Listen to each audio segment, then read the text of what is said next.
Kali ini kita fokus ke studi kasus. Jadi dari proses registrasi kemarin, sudah ada beberapa yang mengupload studi kasus yang nanti akan dibahas oleh Pak Tri. Sama seperti sebelumnya, bahwa pemateri di webinar kali ini, yaitu Bapak Tri Astuto Kurniawan, yang memang area risetnya di software engineering. Seperti yang kita tahu, Pak Tri memiliki latar belakang pendidikan di software engineering dari Universitas Brawijaya, kemudian di ITB dan Wollongong, Australia. Kemudian beliaunya juga berpengalaman di profesional di IPTN Bandung dari tahun 1996 sampai dengan 2003. Kemudian di tahun 2004 sampai 2011 sebagai dosen di Fakultas Teknik. Kemudian di tahun 2011 sampai sekarang di Filkom atau Fakultas Ilmu Komputer Brawijaya. Kemudian di sini kita juga mengajak bagi teman-teman yang belum join ke kanal Telegram kami, yaitu ada di t.me/pemodelan.pl ya. Jadi nanti bisa join ke kanal Telegram tersebut agar nanti kita bisa mudah untuk berkomunikasi. Nanti juga secara berkala, Pak Tri juga akan membagikan tips ataupun materi ya tentang pemodelan di software engineering. Oke, langsung saja, itu sedikit perkenalannya. Saya ucapkan selamat datang bagi rekan-rekan yang sudah hadir, dan mungkin bisa saya ingatkan bahwa kali ini kita fokus ke studi kasus ya, jadi bagi rekan-rekan yang memiliki kendala atau kesulitan dalam pemodelan use case, baik itu skenario maupun diagram, bisa di-upload agar nanti bisa dibahas di sesi interaktif berikutnya. Oke, kita langsung aja ke sesi materi dari Pak Tri Astuto Kurniawan. Kami persilakan Pak Tri. Ya, baik. Terima kasih Mas Selki. Selamat pagi. Assalamualaikum warahmatullahi wabarakatuh. Waalaikumsalam. Alhamdulillah. Wassalatu wassalamu ala Rasulillah wa ala alihi wasallam. Salam sejahtera untuk kita semuanya. Pertama saya sampaikan selamat Idul Fitri ya, masih dalam Syawal ini 1441 Hijriah kepada kita semuanya. Mohon maaf lahir dan batin. Mudah-mudahan kita bisa lebih baik daripada sebelumnya. Baik, melanjutkan pembahasan kita terkait dengan pemodelan use case, ya, baik itu diagram maupun skenario. Ya. Pada kali ini kita akan membahas berkaitan dengan studi kasus, ya. Karena secara teori maupun konsep mungkin sebagian sudah hafal ya, apa itu use case, skenario, diagram dan seterusnya. Tapi ketika kemudian menerapkan itu di dalam kasus keseharian ternyata tidak mudah ya. Dan ini yang sering saya alami ketika membimbing mahasiswa ataupun mengevaluasi pekerjaan tugas kuliah atau ujian mahasiswa, ataupun ketika saya melihat di buku ya, literatur di dunia software engineering maupun di website internet ya, itu cukup banyak yang tidak sesuai dengan tujuan dari kita memodelkan use case itu ya, sebagaimana yang pada kesempatan yang lalu, sesi pertama saya sudah menjelaskan konsep tentang model ya. Nah, itu pun juga berlaku ketika kita memodelkan use case ini, maka itu harus memiliki kebenaran sintaks dan kebenaran semantik ya. Artinya kita sebagai pengembang sistem itu harus mampu merepresentasikan atau mengabstraksikan sistem perangkat lunak yang nantinya itu kita buat itu seperti apa, ya, sehingga bisa dipahami oleh stakeholder kita atau klien kita. Ya. Oleh karena itu, saya dalam artikel yang sudah saya terbitkan itu sudah menjelaskan beberapa poin yang sering menjadi kesalahan umum di dalam pemodelan use case. Ya. Nah, untuk merefresh kembali apa yang sudah kita bahas kemarin, kita coba ulang sebentar ya di slide berikutnya ini, resume dari materi sebelumnya. Next ya. Jadi use case diagram ini secara visual ya, merepresentasikan interaksi antara pengguna dengan sistem. Itu poinnya, interaksi antara pengguna dengan sistem. Nah, elemennya adalah aktor, use case, dan relasi. Namun demikian, pembuatan use diagram itu sesungguhnya merupakan secondary work. Primary work-nya adalah di use case scenario. Namun demikian, use diagram ini penting untuk bisa representasikan konteks dari sistem kita, sehingga bisa dilihat mana bagian yang di dalam sistem, mana yang di luar sistem, yang itu berinteraksi langsung dengan sistem kita nanti. Oke, next. Berikutnya terkait dengan use case scenario. Ya. Ini adalah primary work. Skenario itu adalah merupakan sebuah urutan yang spesifik. Ya. Jadi nantinya setiap use case itu pasti memiliki skenario yang berbeda antara satu use case dengan use case yang lain. Ya. Meskipun itu substansinya sama, ya, substansinya sama, ya. Tapi urutannya akan spesifik dari sejumlah aksi dan interaksi antara aktor dengan sistem berdasarkan perspektif dari aktor. Ini poin pentingnya. Ya.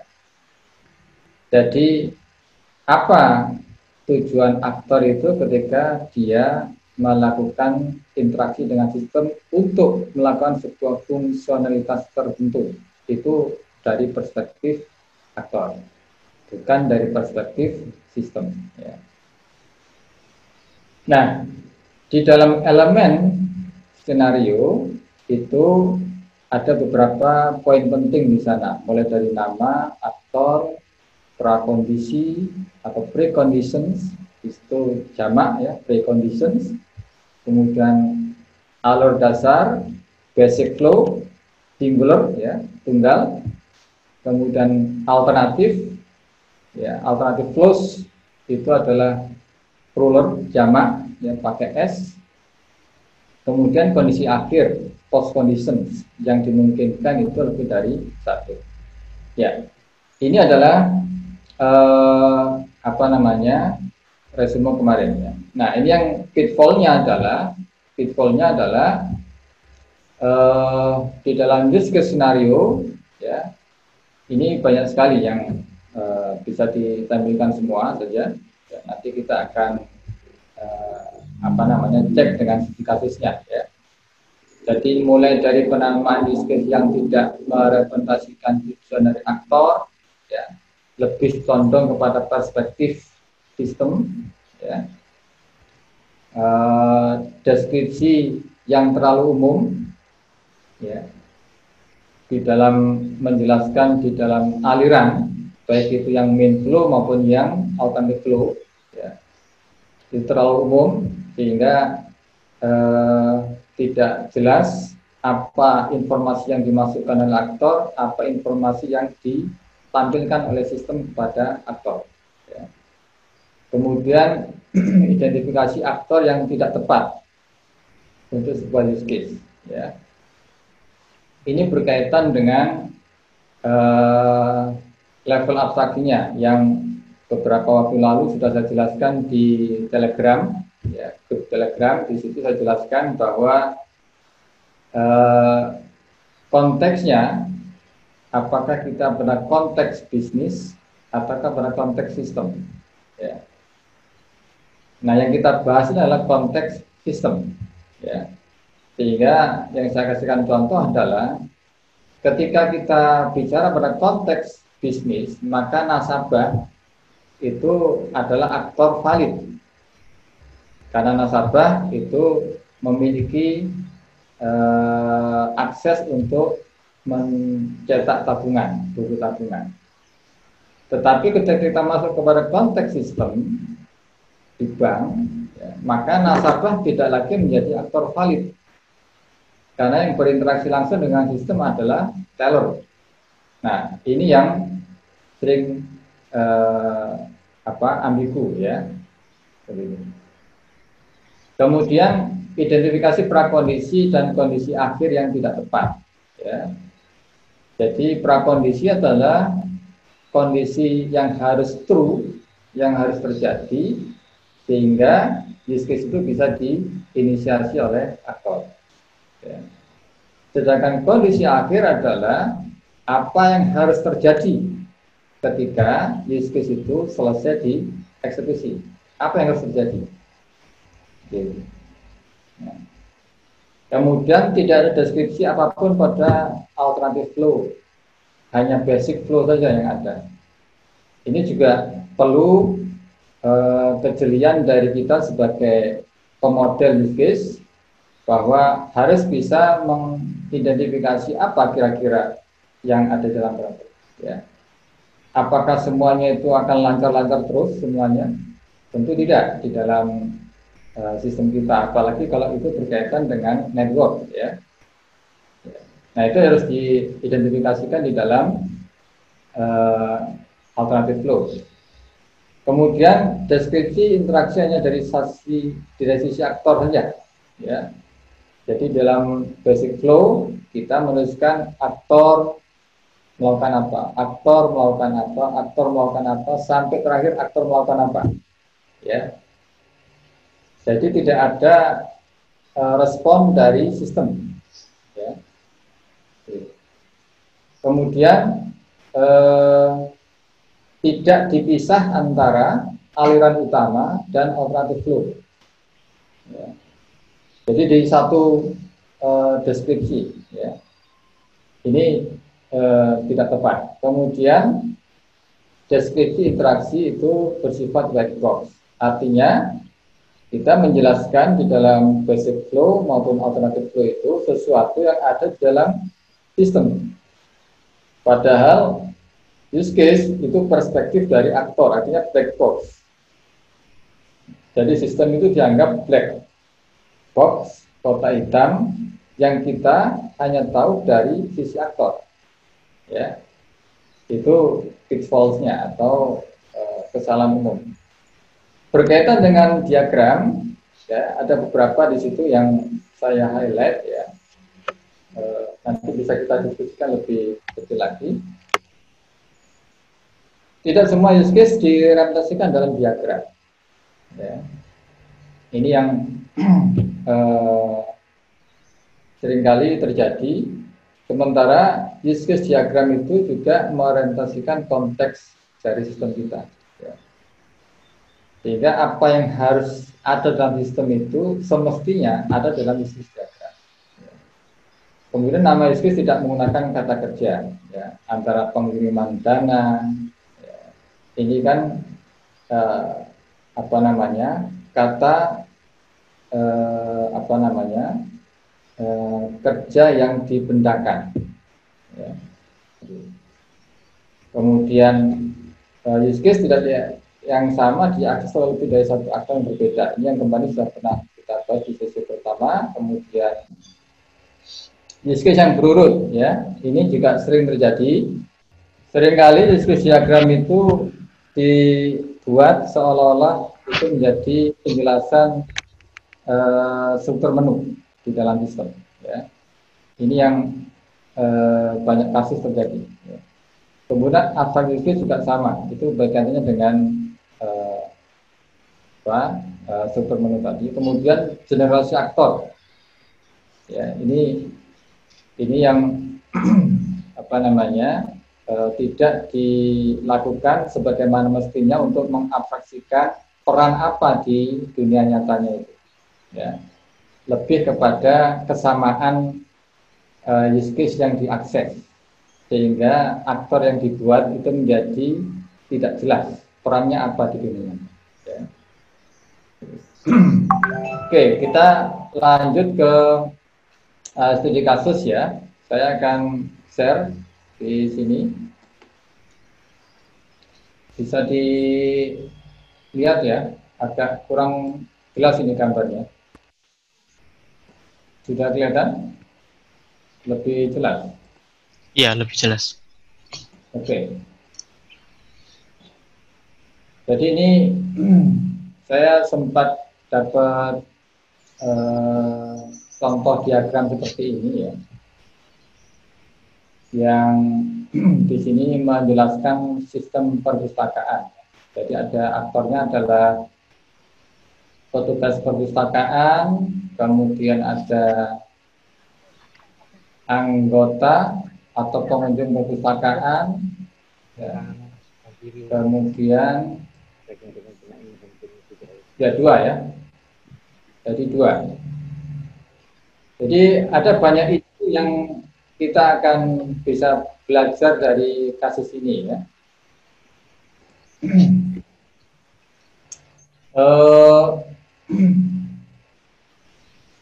Jadi di sini pertama ya, hubungan antara aktor petugas perpustakaan ya ini dengan validasi. Validasi ini kalau kita lihat dari relasi ini bisa diikuti kursor saya yang warna merah. Bisa, Pak. Itu menurun dari login ya. Kemudian menurun dari logout dan memeriksa status login. Ketika saya pertama kali melihat diagram ini, saya pusing saya membacanya untuk memahami sistem ini seperti apa. Ya. Jadi validasi itu menurun dari login. Kalau menurun berarti kalau kita menggunakan relasi generalisasi berarti validasi itu adalah use case yang lebih spesifik daripada use case login. Benar begitu ya? Iya. Nah, apakah seperti itu dalam kenyataannya? Tentu tidak. Validasi itu bukan use case yang lebih spesifik daripada login. Ya. Justru di dalam login itulah ada validasi, kan begitu. Demikian juga validasi itu turunan dari logout. Ini juga semakin bingung saya untuk memahami semantik ya. Kalau sintaknya itu saya pikir sudah benar sintaknya. Ya.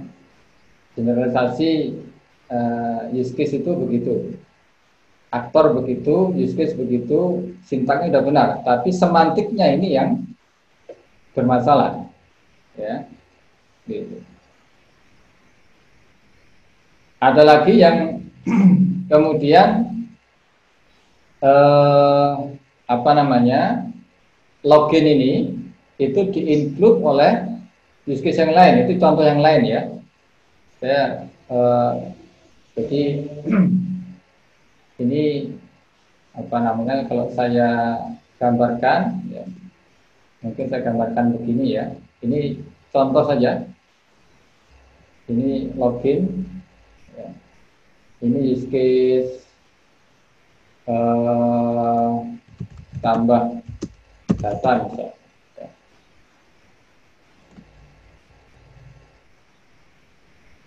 Jadi ada relasi begini, kemudian dia ada relasi dengan login, ya. Tapi dia include. Ini mestinya putus-putus ya. Jadi ini putus-putus mestinya.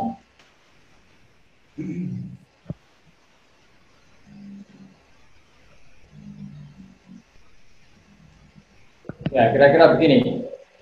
Yang ini adalah ini include ya. Include di sini. Ya.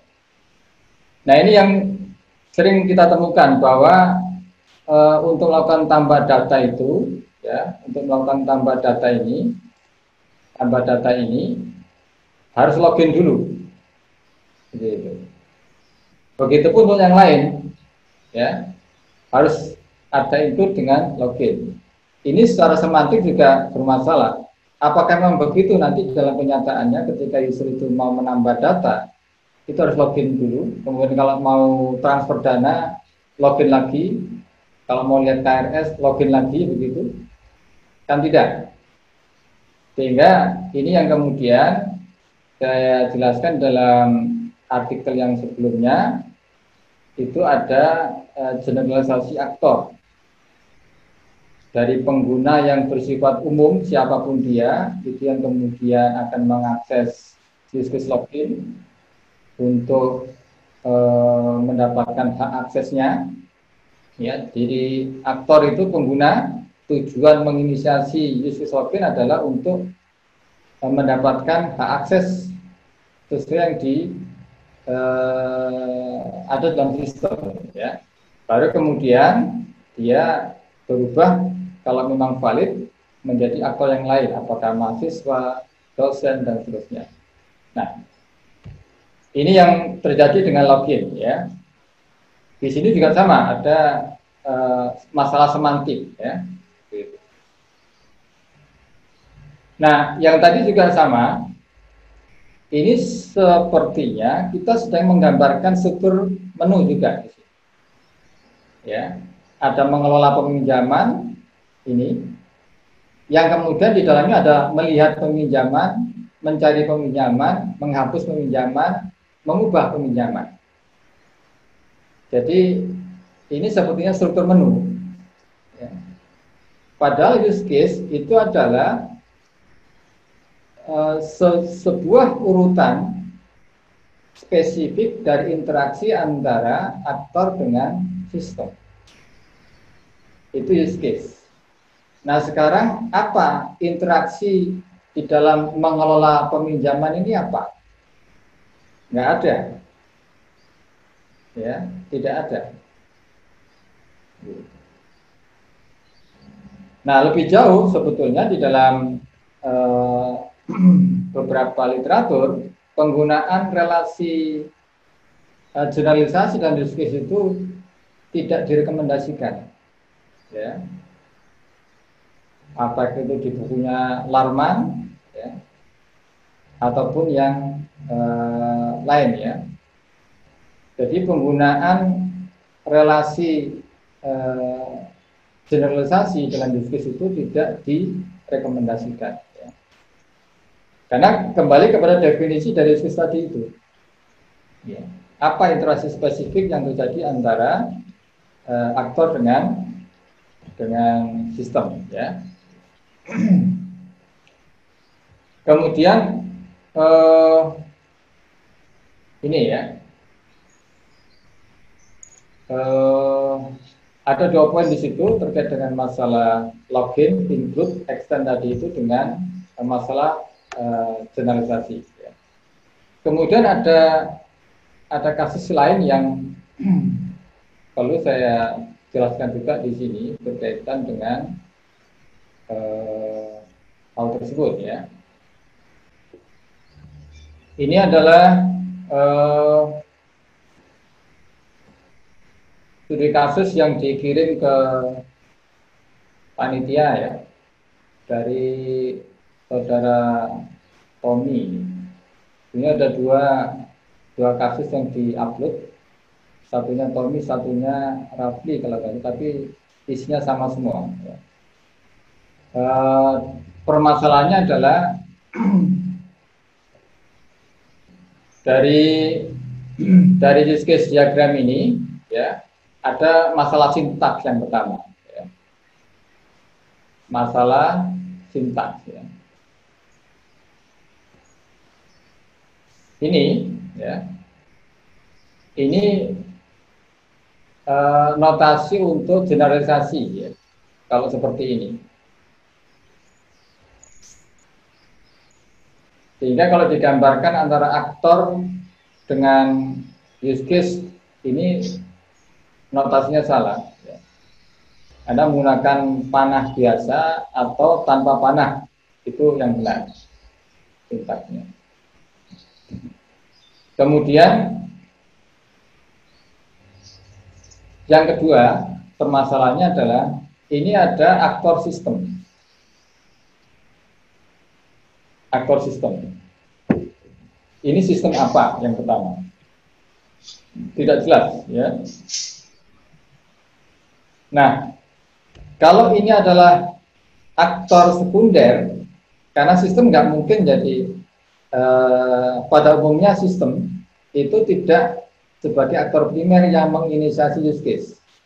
Kita ingat bahwa ada aktor primer dan aktor sekunder. Aktor primer adalah aktor yang menginisiasi use case, sehingga use case itu bisa berjalan. Aktor sekunder adalah aktor yang membantu supaya use case itu bisa berjalan dengan baik. Nah, sistem itu pada umumnya, ya, itu berlaku sebagai aktor sekunder untuk membantu jalannya sebuah use case. Ya, di sini sistemnya nggak jelas apa. Nah, yang kedua, ini aktor ini menginisiasi use case menghitung total barang. Ya. Begitu. Menghitung total barang pertama itu dari perspektif aktor ataukah perspektif sistem. Ini yang jadi ada permasalahan yang ketiga, yaitu apa? Ini konteksnya nggak jelas, ya, konteksnya nggak jelas. Ini apakah sistem yang sedang kita bangun ataukah sistem lain? Begitu. Ya, jadi ini kita masih belum bisa mengabstraksikan sistem kita itu apa. Jadi yang masuk dalam sistem kita, ya, yang masuk dalam sistem kita, ya, apapun yang ada di dalam kota ini, itulah sistem kita. Ya. Berarti yang di sini mestinya adalah sistem lain, bukan sistem kita. Begitu. Itu masalah konteksnya harus diperbaiki, ya. Kemudian yang berikutnya ini ditanyakan masalah include sama extend, ya. Jadi include sama extend, kalau include itu adalah sebuah use case itu selalu akan digunakan oleh use case yang lain di dalam kegiatannya, ya. Itu include. Jadi kalau misalnya sebuah use case A itu tidak bisa dijalankan kalau tidak ada use case B untuk mencapai tujuannya, maka use case B itu di-include oleh use case A, begitu. Dan include itu dalam rangka untuk mencapai tujuan use case A, sehingga dia mau nggak mau harus digunakan. Biasanya direpresentasikan dalam basic flow. Sementara extend itu digunakan ketika use case A itu membutuhkan use case B jika diperlukan. Catatannya adalah jika diperlukan. Ya. Jika tidak diperlukan, ya berarti nggak perlu digunakan use case B. Artinya tujuan dari use case A itu sudah tercapai meskipun tanpa use case B. Itu extend, ya. Nah, sehingga extend maupun include yang ada di dalam use case diagram itu harus juga konsisten terjelaskan di dalam use case skenario, baik dalam basic flow maupun dalam alternatif flow-nya. Nah, berikutnya adalah ini user itu nggak jelas. Siapa ini user ini? Ya. Kalau dikatakan adalah user, berarti semua user boleh dong menyimpan riwayat transaksi, menghitung total mengelompokkan kategori dan seterusnya. Ini nggak valid jadinya. Ya. Apalagi di sini kemudian arahnya itu seperti ini, ya. Jadi arahnya malah ke user. Nah, saya khawatir ketika diagram ini dibuat, ini menunjukkan arah informasi maksudnya mungkin. Ini juga semakin membingungkan, ya, diagram ini. Oke, itu tanggapan dari saya dari dua contoh ini, ya. Nanti barangkali bisa diperluas dengan diskusi, Mas Sogi. Silakan. Baik, Pak Tri. Terima kasih atas penjelasannya, Pak. Untuk sesi berikutnya, dipersilakan bagi teman-teman yang ada pertanyaan atau dari penyampaian yang disampaikan oleh Pak Tri maupun ada kasus lain yang ingin diverifikasi. Kalau dari gambar itu sepertinya yang dimaksud mungkin sistem yang sedang dibangun itu, Pak. Artinya. Ya. Ya. Jadi nggak jelas konteksnya ini. Iya. Oke, dipersilakan bagi rekan-rekan yang ingin bertanya bisa unmute lalu disampaikan ataupun diketik di chat. Mungkin mengenai itu, Pak Tri, yang generalisasi use case itu memang disarankan tidak untuk dipakai, tapi dalam kondisi tertentu mungkin itu bisa juga dipakai, Pak, ya, berarti ya, diperbolehkan generalisasi use case. Ya, kembali kepada definisi use case, ya, bahwa use case itu merupakan sebuah urutan yang spesifik dari interaksi antara aktor dengan sistem dalam sebuah case tertentu, ya. Case tertentu. Jadi di situ harus ada interaksi, ya. Kalau interaksinya itu, nah, setiap use case itu kan disilakan dalam use case scenario itu selalu ada basic flow, ada post kondisi, ya, ada post kondisi, ada pre kondisi. Sekarang kalau misalkan tadi di dalam contoh yang saya screen tadi, ya,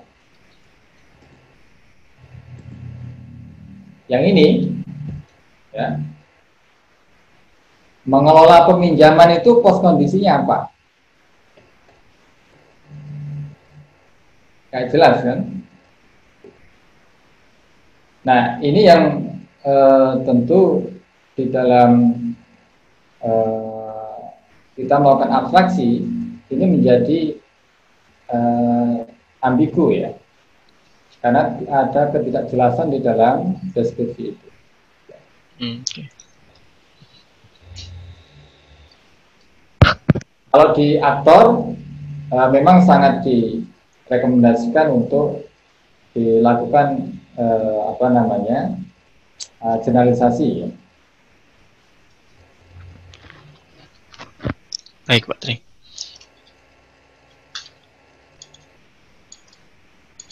Ada satu contoh lagi ini yang barangkali juga jadi pelajaran kita di dalam memahami use case data. Bisa terlihat di sini?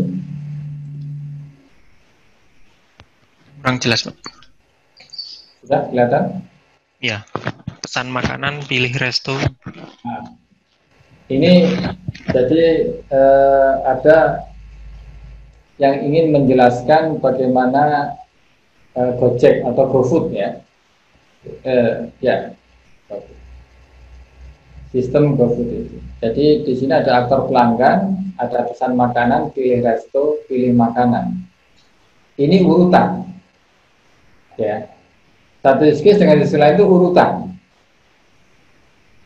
Kan kita pesan makanan dulu, baru pilih resto, pilih makanan, itu juga nggak jelas. Kalau kita kembali kepada definisi dari use case ya, use case. Sekarang post kondisi dari pilih resto itu apa? Pasti kita bisa membayangkan restonya sudah terpilih gitu kan? Iya. Untuk apa dipilih? Ini jadi pertanyaan. Post kondisinya resto terpilih untuk apa? Begitu. Apakah pilih resto itu menjadi bagian dari interaksi aktor dengan sistem dalam rangka untuk memesan makanan? Nah, di sini nggak jelas antara interaksi dengan use case. Demikian juga pilih makanan di sini. Ini apakah merupakan use case ataukah merupakan bagian interaksi dari sebuah use case? Pilih makanan atau pesan makanan, ya. Mungkin istilah yang tepat adalah pesan makanan. Di dalam pesan makanan itu nanti ada beberapa interaksi yang harus dilakukan oleh pelanggan sampai makanan itu siap untuk dibayar ataupun di deliver. Gitu.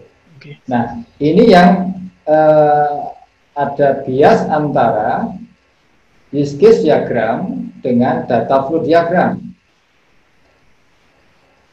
Kalau dalam data flow diagram, kita bisa menjelaskan sistem itu berdasarkan urutan proses. Di sana ada aliran nanti, ya, dari satu proses ke proses yang lain. Seperti itu. Di sini dalam use case diagram tidak ada aliran dari satu use case ke use case yang lain, karena dia bukan data flow diagram.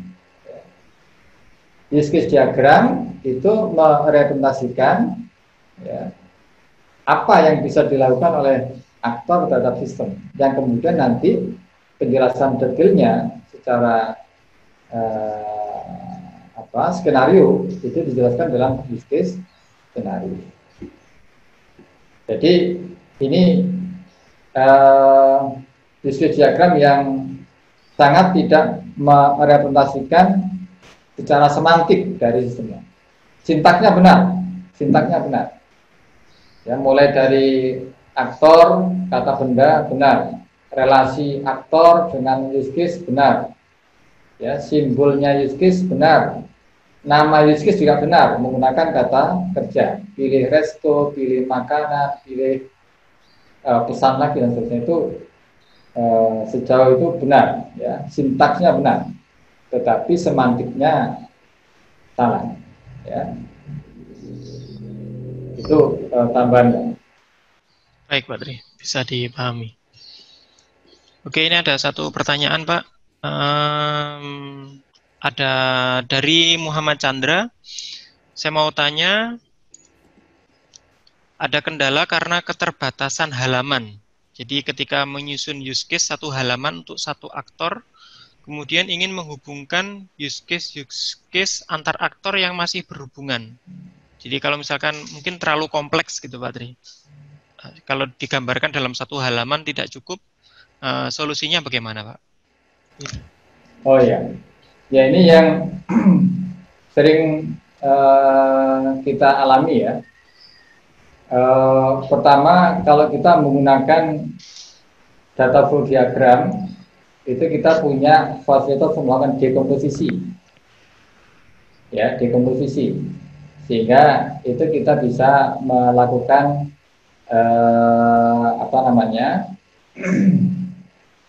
abstraksi terhadap proses-proses, ya, proses-proses. Ya. Jadi ini saya perlu jelaskan begitu karena nanti kaitannya dengan generalisasi tadi yang miskonsepsinya di situ nanti. Ya. Kalau di data flow diagram, ketika kita mengelola sebuah sistem yang kompleks, berarti kan prosesnya banyak. Ya.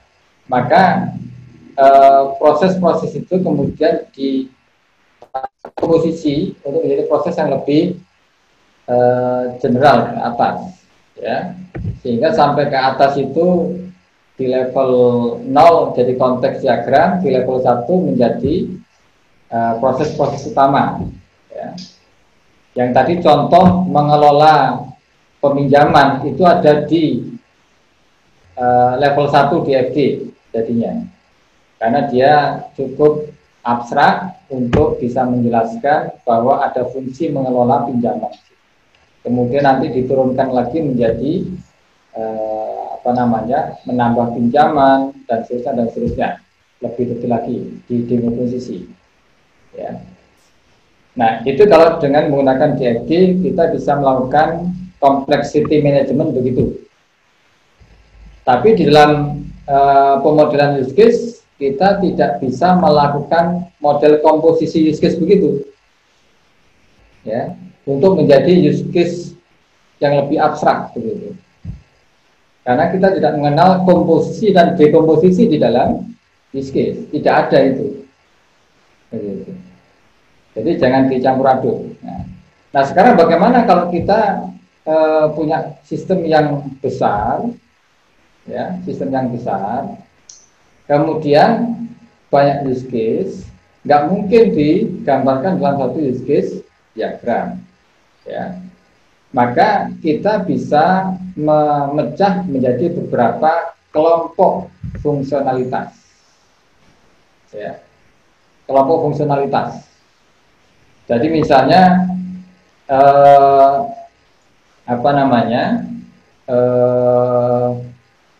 kalau itu perpustakaan besar, ya, di sana ada banyak use case yang dilakukan, maka kita bisa menggambarkan use case itu per modul boleh, atau per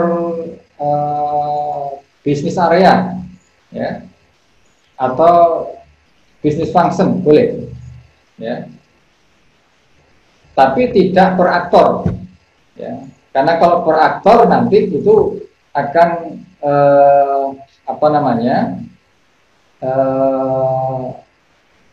bisa jadi ada beberapa use case yang ada di dalam sekian banyak diagram. Paham maksud saya, ya? Karena use case itu akan dipakai oleh sekian banyak aktor, ya. Saya lebih cenderung itu digambarkan per business function atau business area, ya. Jadi kalau kita punya sebuah sistem besar, sistem kampus misalnya, itu kan ada banyak bisnis area di sana, ya. Nah, di bidang akademik kita bisa bikin use diagram, atau mau diturunkan lagi misalnya di akademik itu di bisnis function apa lebih kecil lagi. Nah, di situ nanti kita akan identifikasi, ya.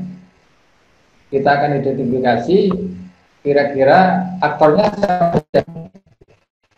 Saya jelaskan bahwa use diagram ini merupakan bagian yang tidak terpisahkan dari use case yang lain, use diagram yang lain untuk membentuk sebuah sistem. Karena sekali lagi bahwa satu sistem yang kita bangun itu terrepresentasikan dalam satu kotak di dalam use case itu, use case diagram. Ya. Tinggal diberikan deskripsi saja, penjelasan itu. Mudah-mudahan bisa menjawab, ya. Baik, Pak Tri. Jadi dipecah per konteks bisnis, Pak, ya? Ya. Untuk menyederhanakan penggambaran. Kemudian ada pertanyaan lagi, Pak. Ketika ada dua aktor, admin dan pelanggan di sini contohnya, memiliki tujuan yang sama, yaitu melihat barang.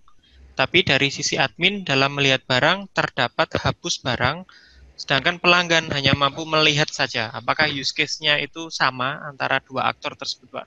pelanggan dan admin atau dibedakan? Ya, pertama use case itu merepresentasikan tujuan dari aktor.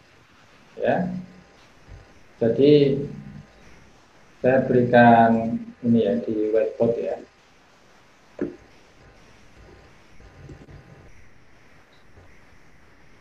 Bisa terlihat? Bisa, Pak. Oke.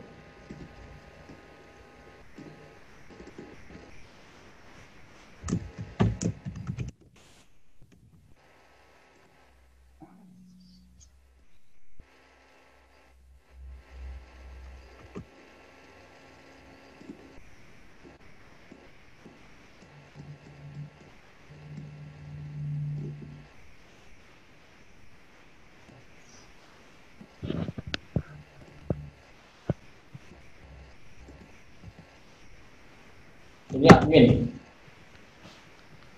Ya, kemudian kita punya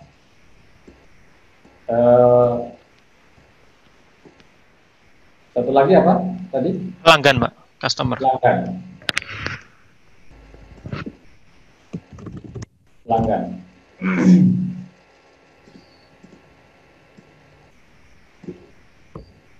Oke, coba kita perhatikan di sini. Tadi use case adalah merupakan representasi dari tujuan apa yang akan diinginkan dari aktor. Pertanyaannya, apakah admin dan pelanggan itu memang hanya butuh melihat barang? Begitu. Ya. Karena nanti otomatis di dalam use case skenario lihat barang, post kondisinya, ya, itu barang itu sudah tertampilkan sesuai yang dengan dibutuhkan. Ya. Sesuai dengan yang dibutuhkan. Ataukah lihat barang itu bagian dari interaksi use case yang lain dalam rangka apa tujuannya? Itu pertanyaan yang perlu dijawab, ya, terkait dengan use case-nya. Sekarang kalau dua apa namanya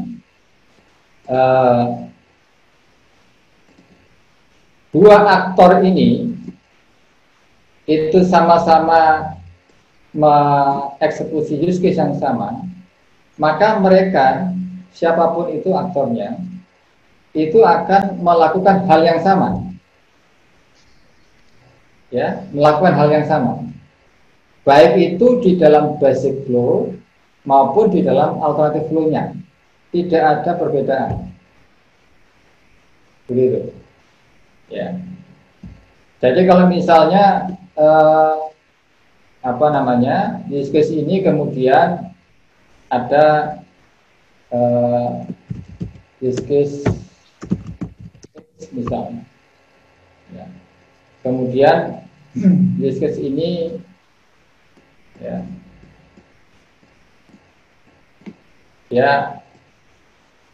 extend ya ke use case X, maka extend use case ini juga akan berlaku kepada admin dan pelanggan, begitu. Tidak ada perbedaan. Kalau kemudian di situ ada perbedaan, Pak, yang admin itu nggak boleh ke use case X, berarti harus dipisah, begitu. Use case-nya di sini bukan lihat barang, tapi use case ini harus punya use case lain, nggak boleh ke sini.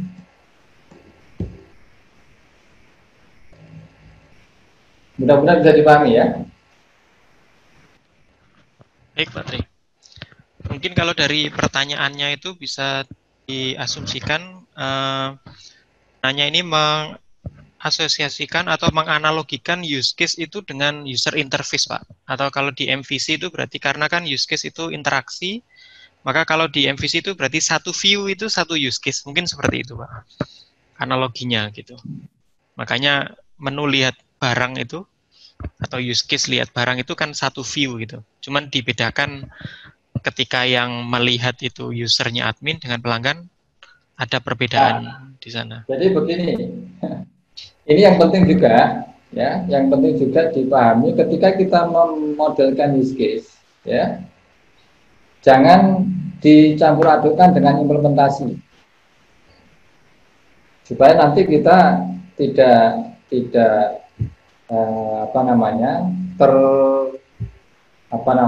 tersandra, ya. Kita sekarang sedang mendefinisikan what to build, ya.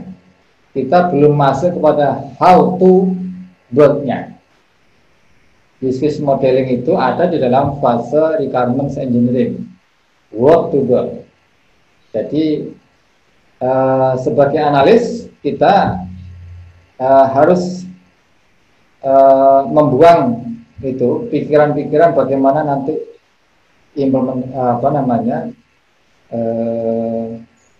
implementasi itu. Tetapi ya, meskipun demikian kita juga harus paham bagaimana implementasinya nanti. Tapi pemahaman itu tidak boleh kemudian dicampur adukkan di dalam proses pendefinisian atau pemodelan use case. Mudah-mudahan bisa clear ini ya. Oke. Baik, Pak Tri. Untuk pertanyaan, sepertinya sudah tidak ada, Pak. Belum ada pertanyaan yang masuk lagi. Cukup?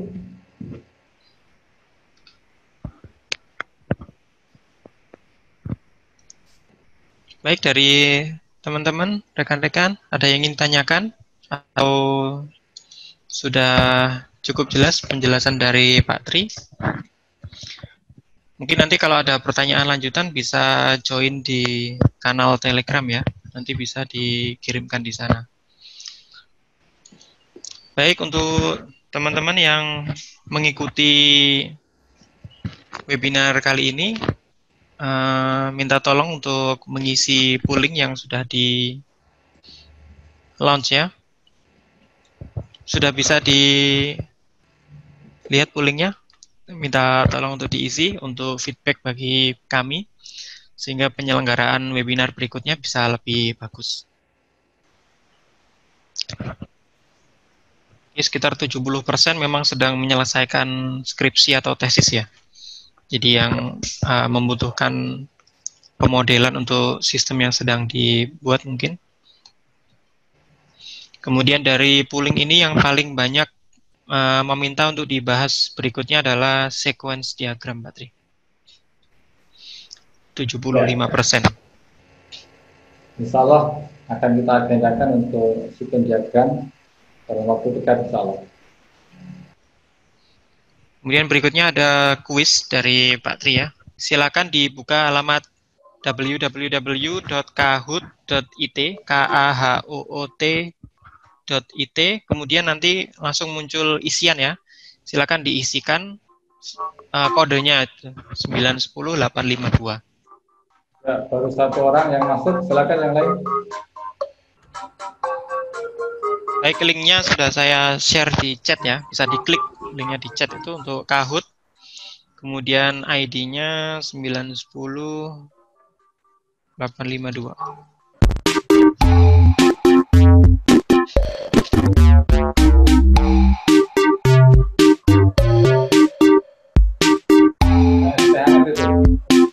Iya.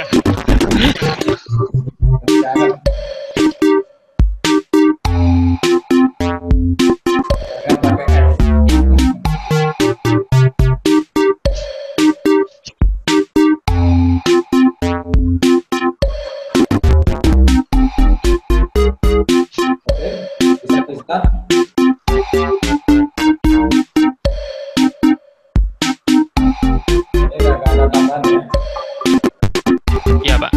Sudah kayaknya. Kita mulai. Ada 5 pertanyaan. Nanti Anda tinggal pilih semua. Ini.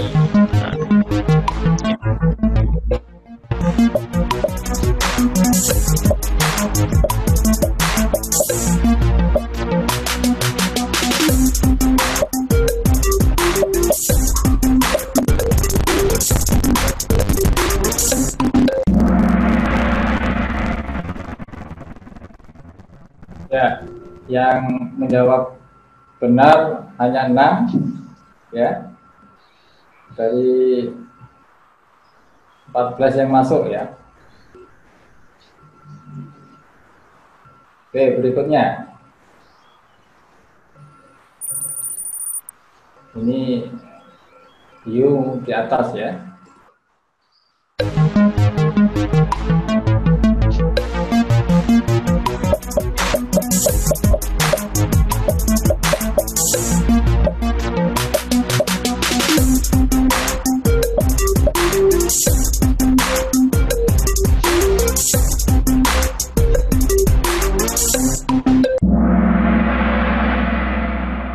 Banyak yang menjawab benar ya.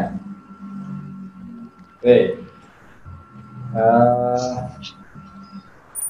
Ya, U masih di atas ya. U masih di atas.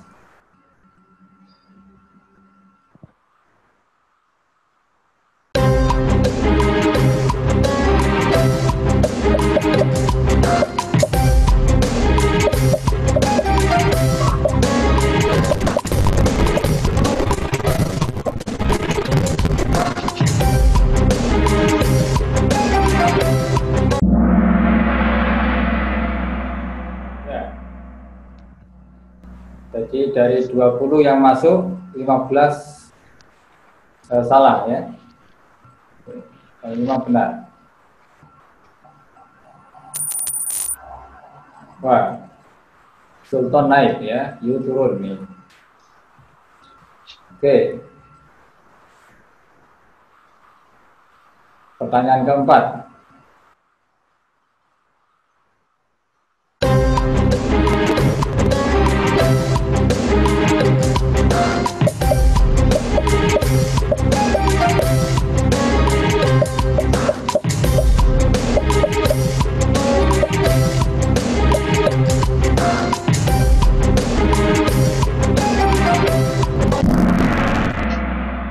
Ya, ada 13 orang yang menjawab benar ya. Yang lainnya 9 orang salah ya. Ini sekarang siapa sebagai pemenang di atas? Arka ya, Arka. Ya, pertanyaan terakhir.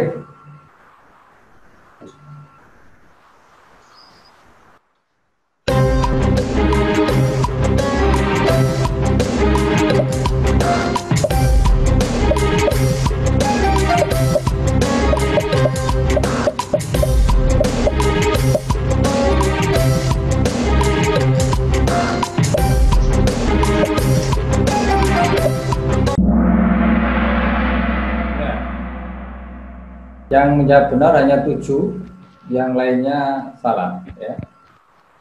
Oke, kita lihat pemenangnya.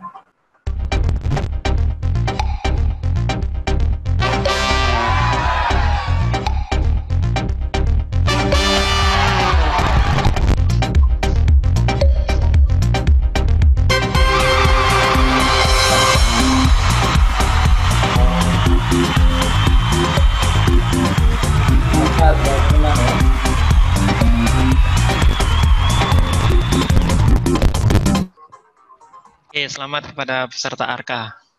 Oke, sebagai apresiasi ya untuk Arka, nanti tolong dikirim ke nomornya Mas Sauki yang di-share di itu. Ada satu paket data, nanti saya akan berikan ke Arka. Ya. Baik, Pak Tri. Mungkin ada kata penutup, Pak, sebelum diakhiri. Ya, baik. Terima kasih atas partisipasi dari Anda semua ya untuk mengikuti webinar ini ya. Mudah-mudahan ini bisa bermanfaat untuk membantu Anda semua di dalam memodelkan use case ya, sebagai satu tahapan di dalam sebuah pengembangan warna yang cukup penting ya.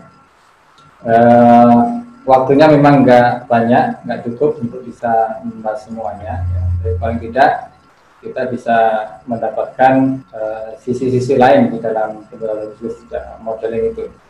Selebihnya Anda bisa mengikuti kanal di Telegram untuk bisa berdiskusi di sana, ya, baik dari kanal untuk pemodelan pragguna maupun ke kanal untuk diskusinya, ya, nanti bisa digunakan di sana. Yang kedua, insya Allah nantikan untuk sesi webinar berikutnya berkaitan dengan sequence diagram, ya. Mudah-mudahan bisa bermanfaat. Terima kasih. Assalamualaikum warahmatullahi wabarakatuh. Waalaikumsalam warahmatullahi wabarakatuh. Terima kasih Pak Tri atas kesediaannya untuk berbagi ilmu dengan kami semua di sini. Saya juga sebagai moderator, terima kasih atas perhatiannya teman-teman semua sudah bersedia untuk mengikuti webinar kali ini.